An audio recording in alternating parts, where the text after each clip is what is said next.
Hare Nama eva kevalam kalo nasteva nasteva nasteva gatiranyata. Hare Nama eva kevalam kalo nasteva nasteva nasteva gatiranyata.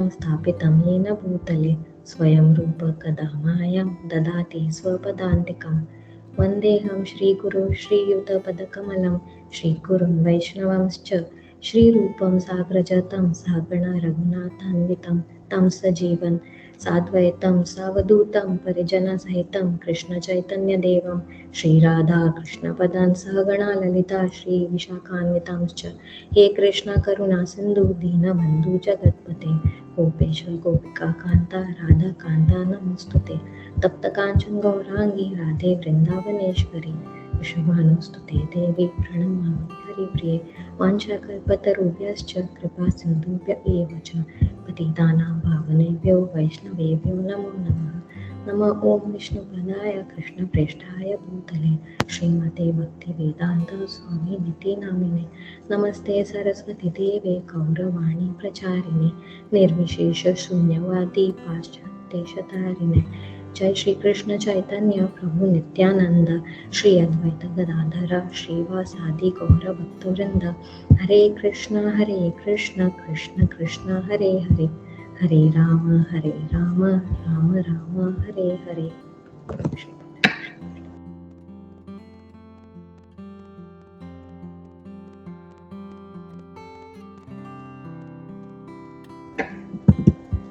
हरे कृष्ण। तो आज का जो discussion है वो है अध्याय 6 श्लोक क्रमांक 13 से लेके श्लोक क्रमांक 15 तक। तो श्लोक का पढ़ने के लिए पहले मैं स्क्रीन शेयर करना चाहूँगी।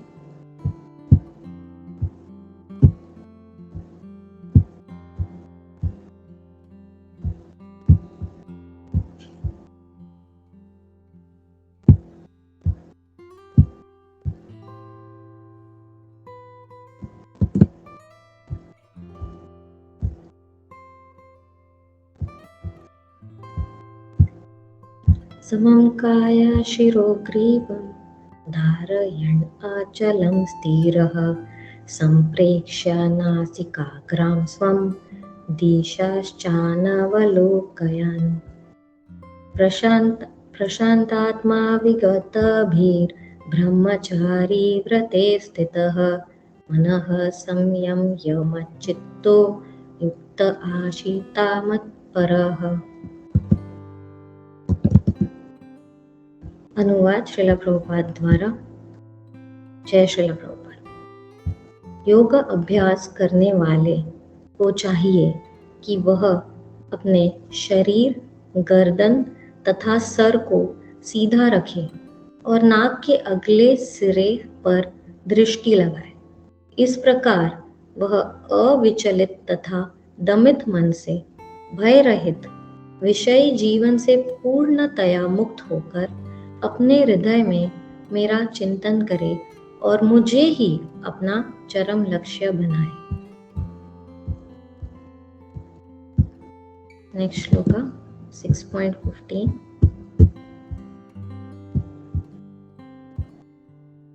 युञ्जन् एवं सदात्मानं योगी नियतमानसः शान्तिं निर्वाण परमां मत्संस्थाम् अधिगच्छति। अनुवाद श्रील प्रभुपाद द्वारा। जय श्रील प्रभुपाद। इस प्रकार शरीर, मन तथा कर्म में निरंतर संयम का अभ्यास करते हुए संयमित मन वाले योगी को इस भौतिक अस्तित्व की समाप्ति पर भगवत धाम की प्राप्ति होती है। जय। हरे कृष्ण। तो इस अध्याय का शीर्षक है ध्यान योग, अध्याय 6। तो पिछले क्लास में हमने जो डिस्कशन किया था, तो उसमें देखा था कि जो योग अभ्यास करते हैं उसके लिए क्या क्या करना पड़ता है, कुछ उसके रीति रिवाज है जो हमें बताए गए थे। तो उसमें बताया क्या गया था कि किस स्थान में हम जाके योग अभ्यास, ये ध्यान योगा अभ्यास कर सकते हैं। अगर किसी को याद हो तो कुछ उसमें से पॉइंट्स शेयर कर सकते हैं। आप चैट पे लिख सकते हैं या अनम्यूट कर सकते हैं।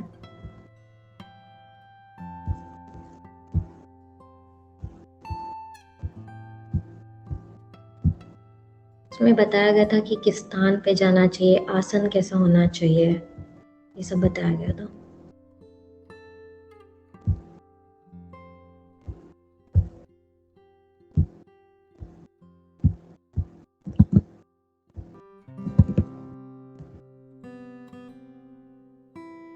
तो उसमें हमें पिछले श्लोका में ये बताया गया था कि एक एकांत स्थान में जाना चाहिए और वह स्थान पवित्र होना चाहिए।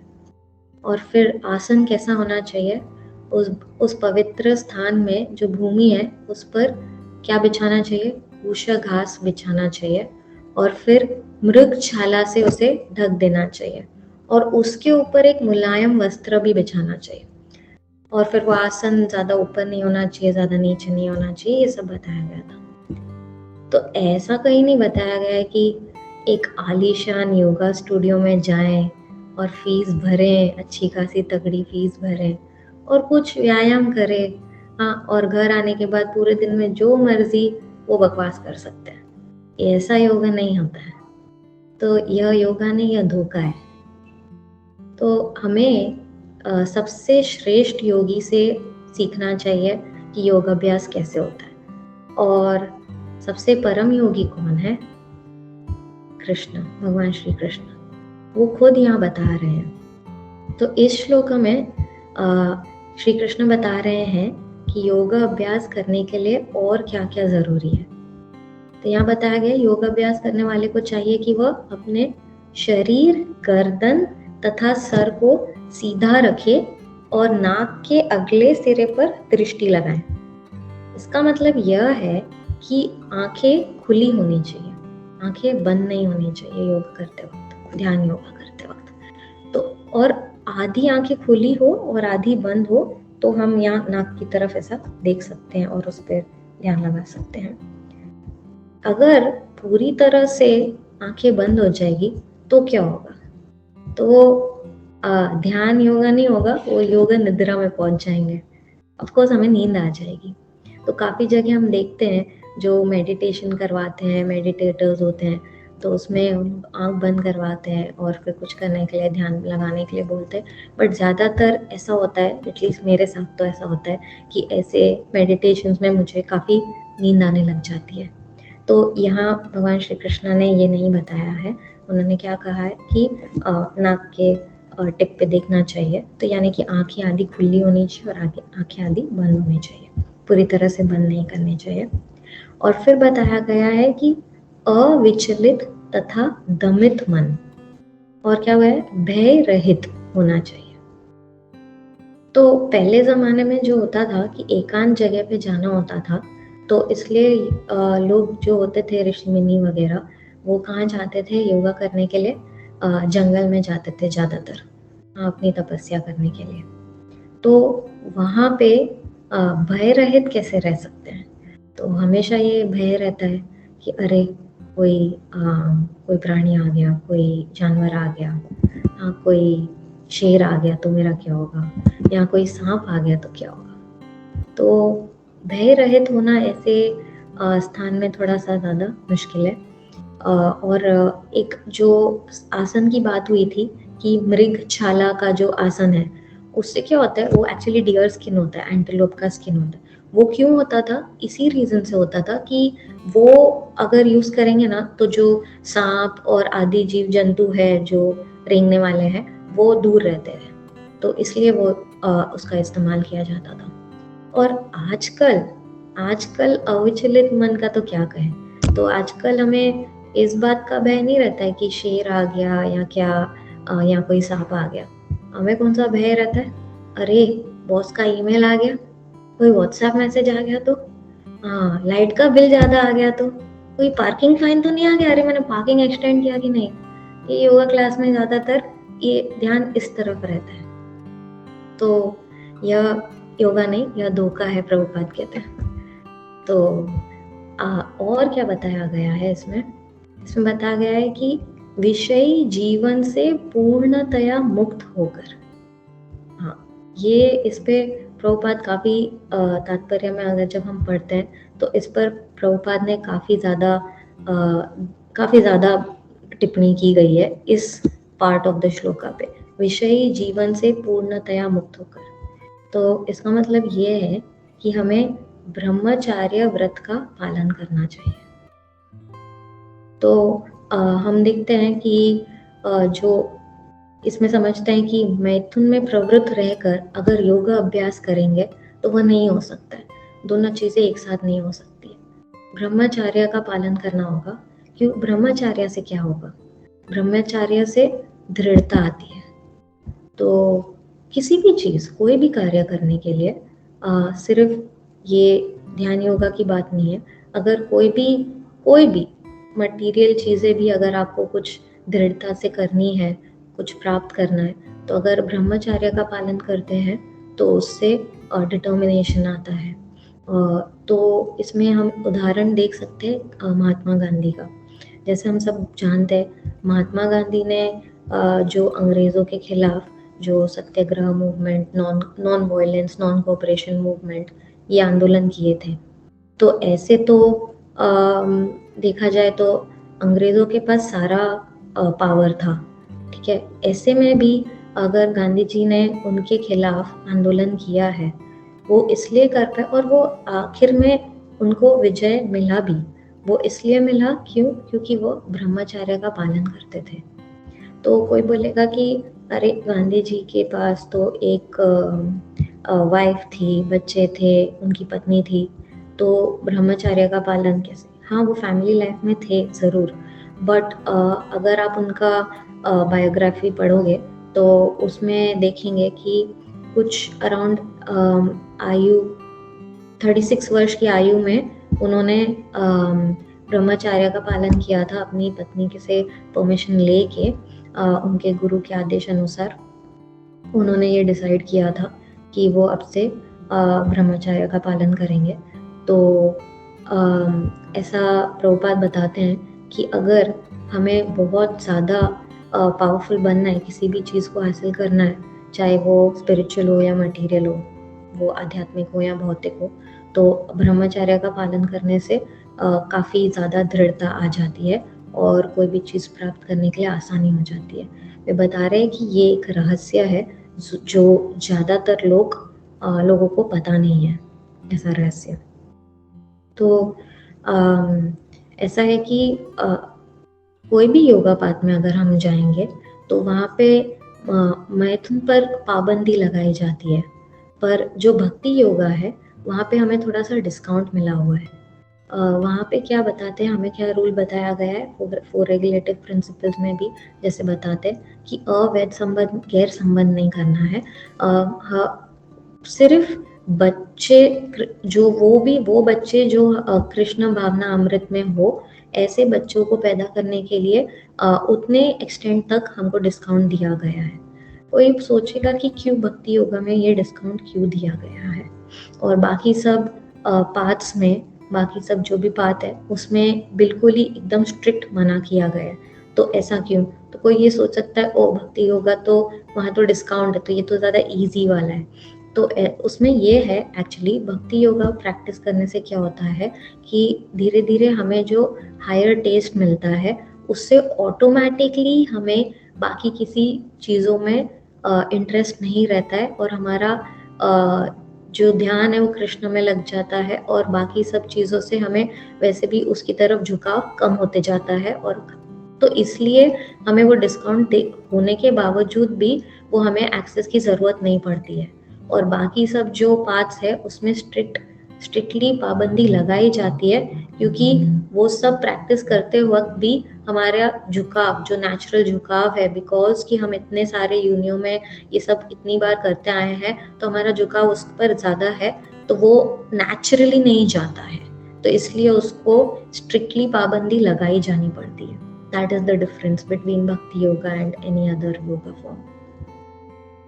बट यहाँ तो ऐसा बताया गया है कि विषयी जीवन से पूर्णतया मुक्त होना चाहिए, ब्रह्मचर्य का पालन करना चाहिए योगा करने के लिए।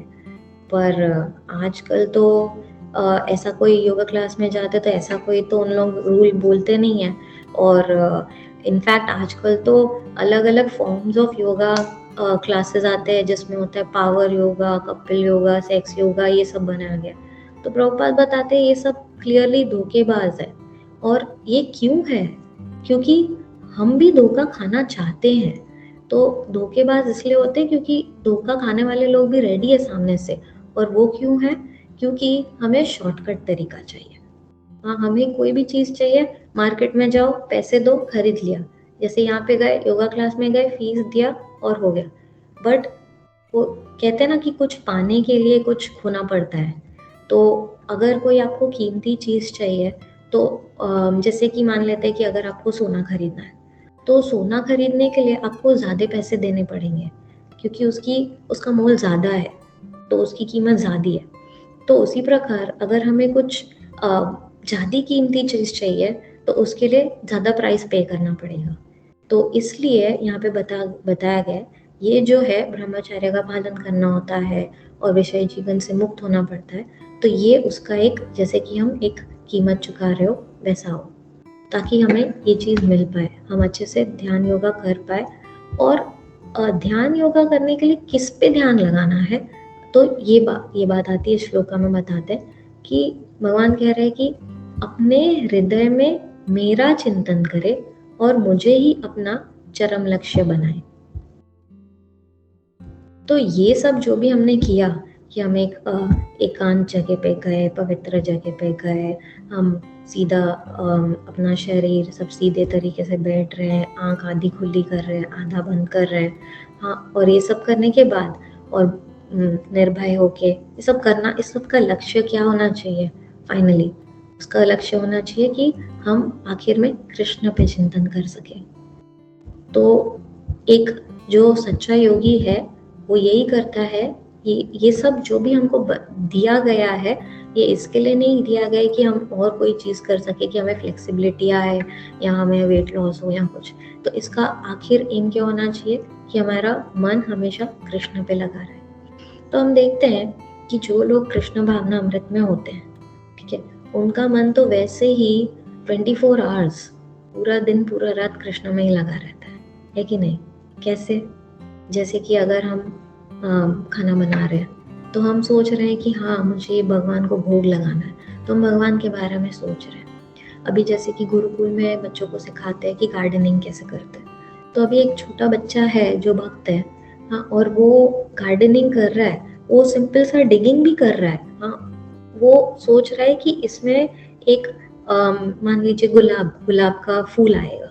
अब वो गुलाब का फूल जो भी आएगा वो मैं भगवान के चरणों में रखूंगा, तो वो भगवान के लिए कर रहे हैं।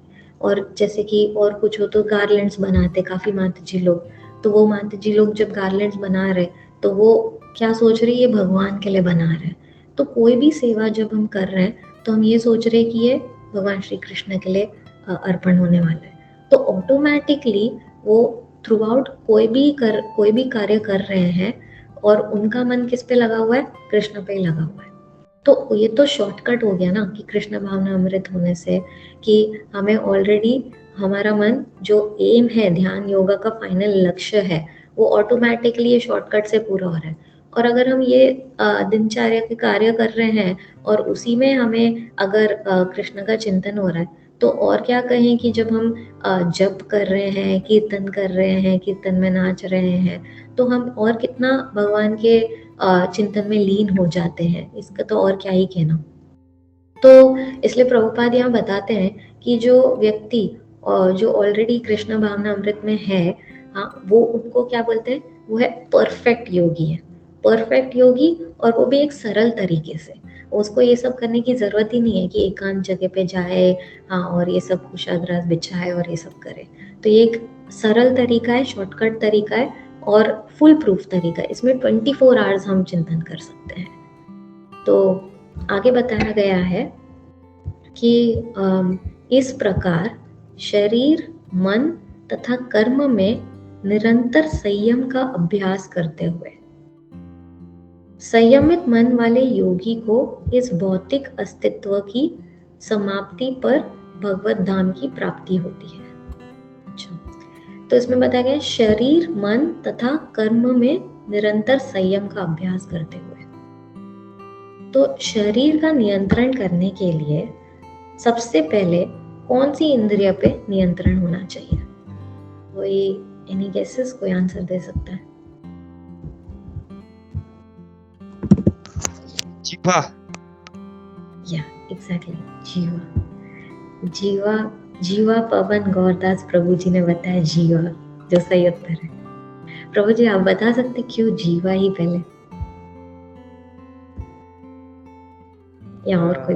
हरे कृष्ण माता जी, दंडवत प्रणाम आपको और सभी भक्तों को। ये माता जी हमने जब दामोदर देश में थे तो हिज ग्रेस तुलसी गोविंद प्रभु जी से श्रवण किया था। जीवा जो है वो सर्वशक्तिशाली इंद्रिय है और जीवा से 2 कार्य होते हैं। एक तो प्रसाद लेना, चखना और फिर बोलना। तो ये जो जीवा नियंत्रण में आती है तो उसी के लाइन में जो है उदर और सब जो है और मन, ये सब नियंत्रण में आ जाते हैं। और हिज डिवाइन ग्रेस भक्ति विनोद ठाकुर महाराज जी भी जो महाप्रसाद की स्तुति है उसमें भी ये करते हैं, करी वारे जीवा जाए। मतलब जो जीवा से जो मतलब नियंत्रण कर सकता है तो उसकी सभी इंद्रियां जो है वो नियंत्रित हो सकती हैं। और जैसे उपदेशामृत में भी ये जो जीवा वेग को पहले कहा जाता है, तो उसमें भी मतलब जो वेग है उसको नियंत्रण करेंगे तो जो उसकी लाइन में जैसे उदार और वो सब आते हैं, तो वो ऐसा हिज ग्रेस तुलसी गोविंद प्रभु जी बताते थे। तो इसके लिए थैंक यू माता जी। हरे कृष्णा, दंडवत प्रणाम आपको और सभी को। थैंक यू सो मच प्रभु जी, बहुत ही अच्छे से समझाया प्रभु जी ने। ये बिल्कुल सही है कि एक बार जब जीवा नियंत्रण में आ जाती है तो बाकी सारी इंद्रियां ऑटोमेटिकली उसके लाइन में नियंत्रण में आ जाती है।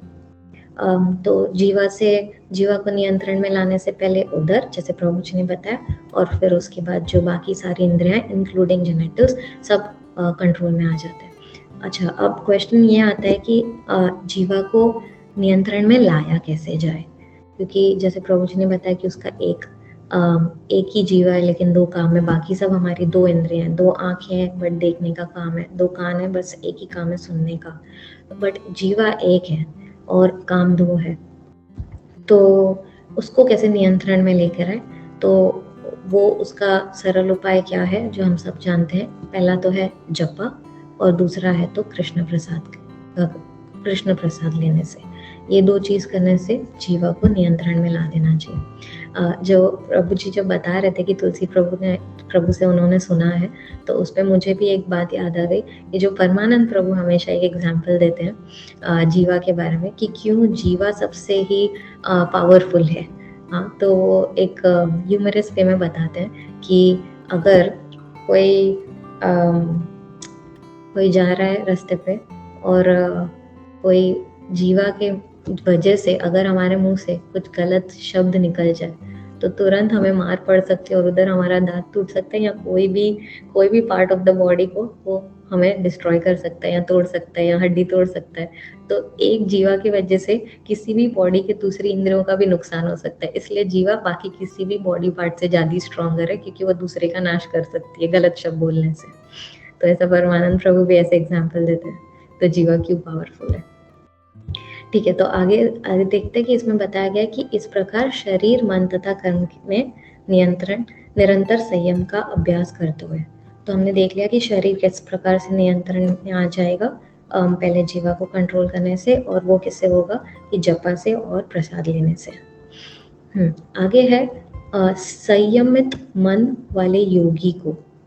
तो संयमित मन, ये सब करने से क्या हो जाएगा? मन संयम में आएगा और फिर क्या होगा कि भौतिक अस्तित्व की समाप्ति तो यहाँ जो शब्द का प्रयोग किया गया है वो है निर्वाण परमम।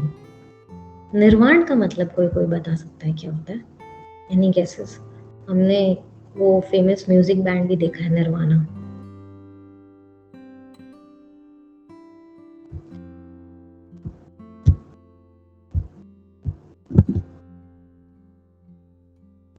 ठीक है, निर्वाण का मतलब होता है समाप्ति, यानी फिनिश कर देना, किसी भी चीज को फिनिश कर देना। तो यहाँ किस चीज के निर्माण की बात हो रही है? यहाँ जो बात हो रही है वो हो रही है कि भौतिक अस्तित्व की समाप्ति की बात हो रही है।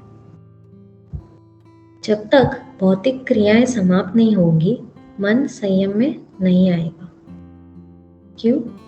ऐसा क्यों? क्योंकि हम सब जो है वह स्थायी है, यानी कि परमानेंट है। जो हम जानते हैं आत्मा, हम आत्मा है, आत्मा स्थायी है, परमानेंट है। पर हमारी जो क्रियाएं हैं, अगर हम देखें पूरे दिन की क्रियाएं, तो वो किसके पीछे भाग रहे हैं? उसका लक्ष्य क्या है उन क्रियाएं करने के पीछे, कि हम क्या प्राप्त करना चाह रहे हैं? वो अस्थायी चीजें। तो यानी कि हम खुद परमानेंट है, लेकिन हमारी क्रियाएं जो हो रही है वो नॉन परमानेंट चीजें, जो टेम्परेरी चीजें, उनको हासिल करने के लिए हो रही है। तो इस वजह से क्या होता है? मन संयम में नहीं रहता है। तो हम क्या कर रहे हैं? हम शारीरिक सुख बढ़ाना चाहते हैं, यानी कि सबको यहाँ पे बॉडीली कंफर्ट्स चाहिए। ठीक है, बॉडीली कंफर्ट्स चाहिए, वो मिलेंगे, पर फिर क्या होगा? वो सब एक ना एक दिन यहाँ पे सब छोड़ के जाना है। कितना ही टाइम, हम कितने ही साल हम ये बॉडीली कंफर्ट्स जो है, शारीरिक सुख है, वो भोग सकते हैं? 10 साल, 15 साल, 20 साल, कोई 100 साल जिएगा, 100 साल। तो इसमें एक एग्जाम्पल आता है, एक फेमस आदमी है जिसका नाम था केनेडी, जो प्रेसिडेंट भी था। तो उसका ऐसा था लाइफ, अगर उसका देखेंगे, उसमें उसको बहुत था कि उसको प्रेसिडेंट बनना था, और उसके पास बहुत पैसे थे। उसने बहुत सारे पैसे खर्च किए ये प्रेसिडेंसी हासिल करने के लिए। तो और उसके पास एक बहुत अच्छी फैमिली भी थी, वाइफ, बच्चे, सब कुछ सही था उसके पास, बहुत सारे पैसे, और आखिर में उसको वो प्रेसिडेंसी मिल भी गई। बट क्या हुआ? वो प्रेसिडेंसी मिलने के बाद ही कुछ टाइम बाद उनका देहांत हो गया। तो उन्होंने सब शरीर छोड़ के चले गए। तो ये सब जो भी उन्होंने हासिल किया था, उनकी जो भी क्रियाएं थी, वो सब क्या हो गई? वेस्ट हो गई। तो यहाँ पे एक प्रहलाद महाराज का एक श्लोक है जो मैं स्क्रीन शेयर करूंगी और पढ़ना चाहूंगी, या अगर कोई पढ़ सकता है तो इससे रेलेवेंट है।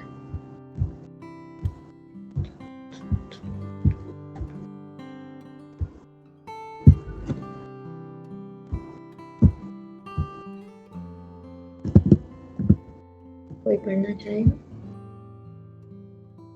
7:43 भागवतम का श्लोक है। स्क्रीन पे श्लोका में से कोई पढ़ना चाहेगा? हरे कृष्णा। हरे कृष्ण। कामान् कामयते काम्ये यत् अर्थम् इतः पुरुषः सवे देहस्तु पारक्यो भंगुर्यति उपयति च। थैंक यू माता जी। कोई ट्रांसलेशन पढ़ना चाहेगा?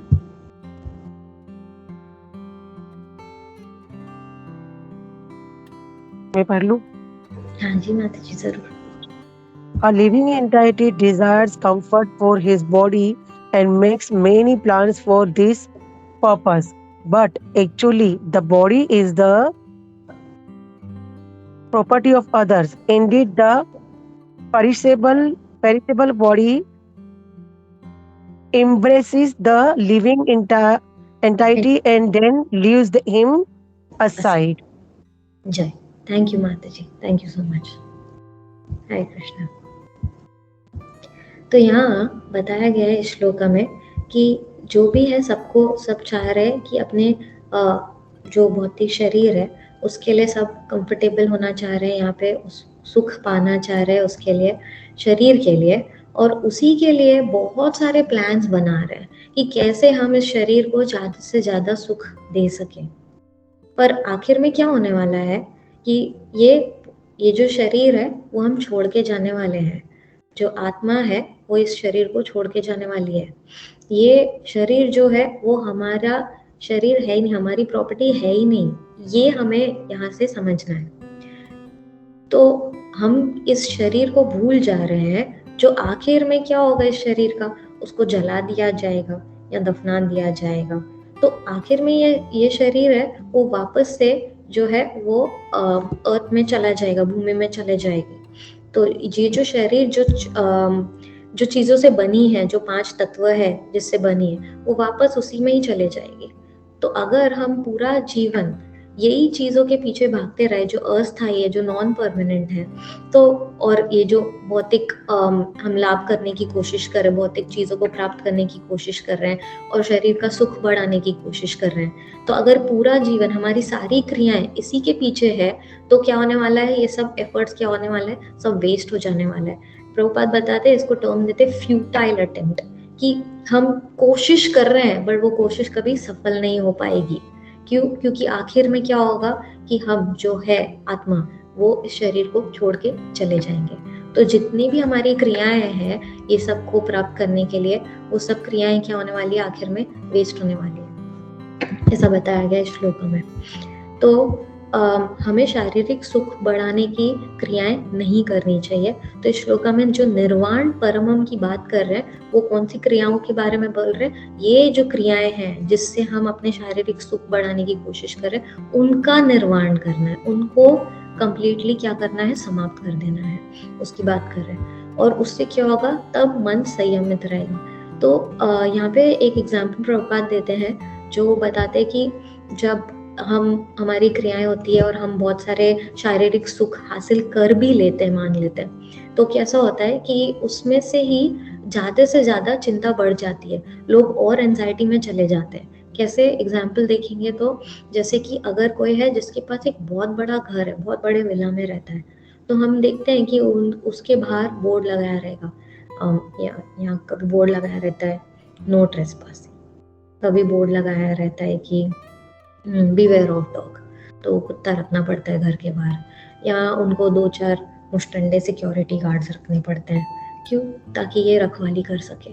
क्यों? क्योंकि हमेशा जो ओनर है, जो विला का ओनर है, जो इस बड़े घर का ओनर है, उसको हमेशा चिंता रहती है कहीं चोरी तो नहीं हो जाए, कहीं कोई लेके तो कुछ नहीं चला जाए, कहीं घर को कुछ हो तो ना जाए, तो वो टेंशन में रहता है। वैसे ही हम देखते हैं कि अगर जो ऑफिस में भी जिनकी तनख्वाह बहुत बड़ी तनख्वाह होती है, अच्छी तनख्वाह होती है, तो उनका काम ज़्यादा होता है, उन पर उत्तरदायित्व ज़्यादा होता है, तो उनको ऑब्वियसली चिंता भी ज़्यादा ही होती है क्योंकि उनकी रिस्पॉन्सिबिलिटीज इतनी ज़्यादा है, तो वो हमेशा टेंशन में ज़्यादा रहते हैं एज कम्पेयर टू वो जो एक जूनियर लेवल के पोस्ट में है। सो आखिर में चिंता से रहित होने का सल्यूशन क्या है? तो हम देखते हैं कि जो लोगों की क्रियाएं हैं वो परमानेंट चीज हासिल करने के लिए, जो स्थायी चीजें हासिल करने के लिए है, वो लोग चिंता से रहित हो सकते हैं, उनका मन संयमित हो सकता है। तो ये कौन से लोग हैं और कैसे कर सकते हैं इसे? तो जो लोग कृष्ण भावना अमृत में है, वो उनका मन संयमित रहता है। क्यों? क्योंकि उनके मन में कोई कुंठ नहीं रहता है, कोई चिंता नहीं रहती है। क्यों? उनका एक ही उद्देश्य क्या है, उन्हें वैकुंठ धाम जाना है। वैकुंठ मतलब जहाँ कोई कुंठा नहीं हो, जहाँ कोई एंजाइटी नहीं हो। तो यहाँ प्रभुपाद बता रहे कि जो पूर्ण योगी है, जो एक पूर्ण योगी है, जिसे वो है जिसे भगवान कृष्ण का पूर्ण ज्ञान हो और वो वास्तविक शांति प्राप्त कर सकता है। वो बोल सकते हैं कि अगर हम ये अस्थायी चीजें से अपना बॉडीली कंफर्ट्स बढ़ा भी दे, अपनी शारीरिक, तो बस यही कंक्लूजन करना था कि जो योगा का एम है वो हमें ऑलरेडी ये जो इतनी सारी चीजें करने की ज़रूरत ही नहीं है। जो सब है उसको वो हमको प्रभुपाद ने बहुत ईजिली एक पैकेज में दिया गया है। ये कृष्णा कॉन्शियसनेस मूवमेंट के थ्रू जो है एम कि कृष्णा को 24 आवर्स याद रखना है, वो ऑटोमेटिकली हमें डिवोशनल सर्विस के थ्रू हमें प्रभुपाद ने दिया है। तो हमें इसका ज़्यादा से ज़्यादा लाभ उठाकर ज़्यादा से ज़्यादा अपनी क्रियाओं में भगवान को याद करते हुए करना चाहिए। चाहे हम अपने जॉब में हो, चाहे हम कुकिंग कर रहे हो या जो भी हो, उसमें कृष्ण को याद करते वक्त ये करना चाहिए। और जो मटीरियल क्रियाएं, जो भौतिक क्रियाएं हैं जिससे हमें सिर्फ अशाश्वत चीज़ें प्राप्त होती है, उसमें नहीं पड़ना चाहिए, उसे कम करना चाहिए। हरे कृष्णा माता जी, थैंक यू सो मच कि आपने मुझे ये अपॉर्चुनिटी दी। हरे कृष्णा एवरीवन। कि मैं चाहूँगी कि अगर कोई करेक्शंस, रेक्टिफिकेशन या स्कोप ऑफ इम्प्रूवमेंट हो तो आप सब सीनियर्स हैं मुझसे, तो प्लीज़ मुझे बताएं। हरे कृष्णा बेटा, थैंक यू वेरी मच। तुमने मतलब जो तुम सेवा बहुत अच्छी तरह से मतलब जो है ये करती हो। करेक्शन ऐसा कुछ भी नहीं है। ओनली थिंग इज तुम्हारा जो सेवा एटीट्यूड है इज वेरी नाइस एंड बहुत अच्छे से जो ये श्लोक थे very nicely explained by you. बस ऐसे ही मतलब सेवा लेते रहो and keep giving your association to us. Hare Krishna. Hare Krishna, thank you प्रभु। इट्स माय फॉर्च्यून कि मुझे आप सब सीनियर डिवोटीज। हरे कृष्णा माता जी। नहीं माता जी, बहुत अच्छा क्लास था माता जी, थैंक यू वेरी मच। हरे कृष्णा।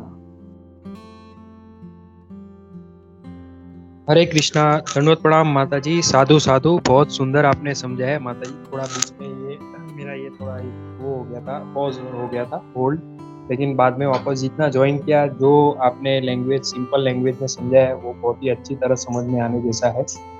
तो आपको बहुत सारी शुभकामनाएं आगे भविष्य के लिए भी माता जी।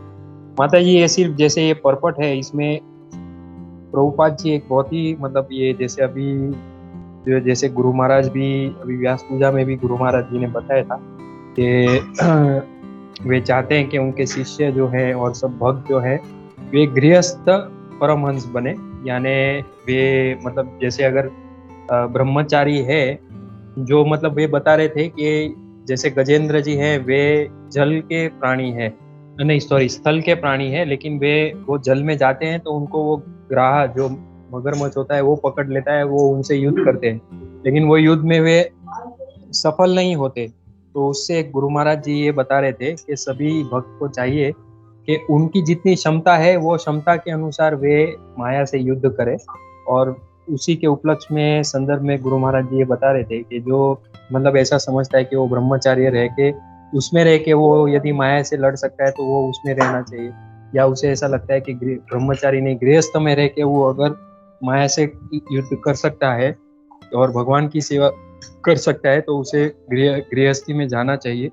और गुरु महाराज जी ने ये बहुत ही पावरफुल स्टेटमेंट बोला था कि गुड गृहस्थ इज वेरी मच प्रेफर्ड, मतलब प्रेफर्ड देन अ बैड ब्रह्मचारी। मतलब यदि ब्रह्मचारी बन रह के भी अगर वो मतलब उनका वो नहीं कर सकता है तो उससे अच्छा अच्छे से गृहस्थ रह के वो, जैसे गुरु महाराज जी ने गृहस्थ परमहंस बनने के लिए कहा था। और यहाँ पे तात्पर्य के 13th और 14th श्लोक का जो तात्पर्य है यहाँ पे भी श्रील प्रभुपाद जी ये बहुत ही अच्छा एक ये बता रहे हैं कि एक minute, one who however follows the rules and regulation of married life having a sexual relationship only with his wife and that also under regulation is also called a brahmachari.